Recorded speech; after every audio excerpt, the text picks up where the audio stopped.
So I jumped at the opportunity for a free Assassin's Creed Mirage DLC. The base game was one of my favorite Assassin's Creed games. I was really missing the sneaking, gadget-filled mechanics of the old Assassin's Creed games, and I think Mirage blended the new combat systems and modern gameplay aesthetics of the Assassin's Creed games beautifully with the original essence of Assassin's Creed in mind. In general, the Valley of Memory DLC was alright. I was happy to jump back into the world, but nothing really blew my mind. The new Alola region was pretty to look at and beautiful and feels very dense at first, but then you start to realize that a large portion of it is empty desert. I beat the main campaign in a few hours, and they did add on this feature that they kind of had in the old Assassin's Creed games where there was you could replay missions with prerequisites and, see if you could kind of challenge yourself, but I wasn't really motivated to do those sort of things. Again, for a free DLC, this is cool, but I was really hoping that after having not played this game for such a long time and jumping back into the experience, I was going to play something that was really gonna blow me away. I will say that the starting outfit that they give you in this game is probably one of the coolest assassin outfits in the entire franchise.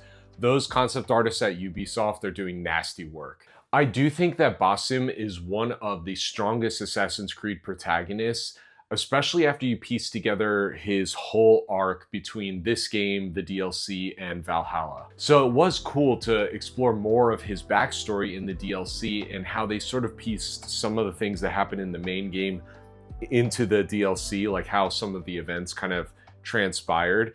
But again, the story was kind of whatever for me. There were a few emotional beats, but it wasn't really anything that wowed me. And there wasn't any sort of connection to the other games in the series or any of the present day stuff, which kind of bummed me out. I know people have mixed feelings about the present day stuff, like the Abstergo stuff and the Templars, but that's what I feel like makes Assassin's Creed Assassin's Creed. That's what really drove me to the series in the first place and really blew my mind in terms of the general concept. So the fact that they're pulling more and more away from that is really disappointing to me. So I'm hoping that in future installments that they start to bring some of that stuff back. I touched on this briefly, but I do think that the gameplay in this is one of the best.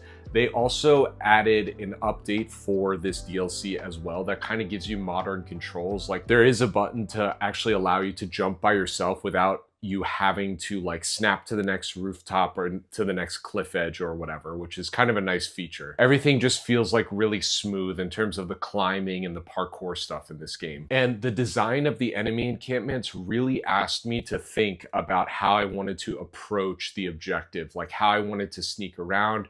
And there were a lot of environmental elements as well. There are these sandbags that you could throw your dagger at to create a puff of smoke, to create a distraction, to go and assassinate someone. So I thought that the puzzly part of the sneaking around in this game was its strong point. And while I do think the game design is really good, the fun factor is what's a bit middling. I feel like in a lot of these Assassin's Creed games, you start to get into a flow and there's, lots of stuff to do and you can kind of jump around from here to there. But the fact that this was so short, obviously really limited that sort of experience. And there's this contrast between a game like Odyssey and Valhalla where it starts to feel like bloat, like there's too many mindless things.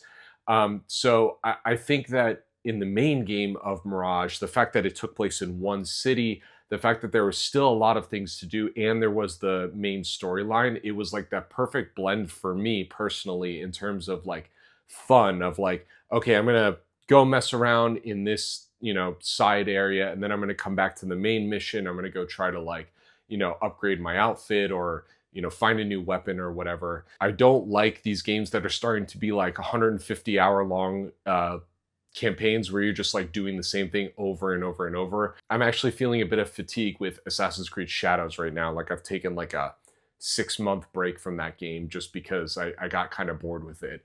So that typically happens with me with these kinds of games where I put them down and I pick them up again. But I feel like a game like Syndicate, for example, was another game similar to this where it was condensed. The side missions felt really unique, especially with things like the little murder mysteries that you had to solve. And this game just didn't really have any of that sort of stuff, especially the DLC.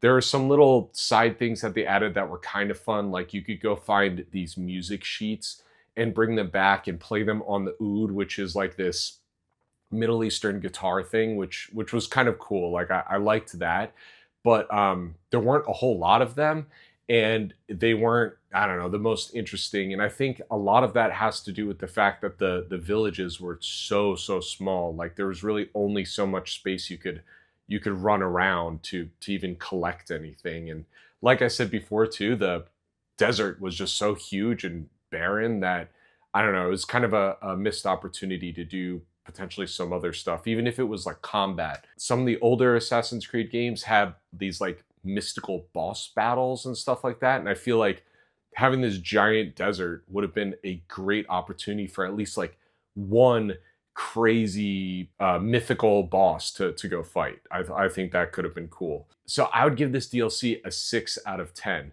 Bossum is really cool. The main game was really cool. The DLC had like an interesting little story addition to it, but it was very middle of the road for me. Nothing that wowed me, but I did have fun jumping back into that world. I would say if you're considering it and you really love the main game, definitely go jump into it and play it. It's only a couple hours.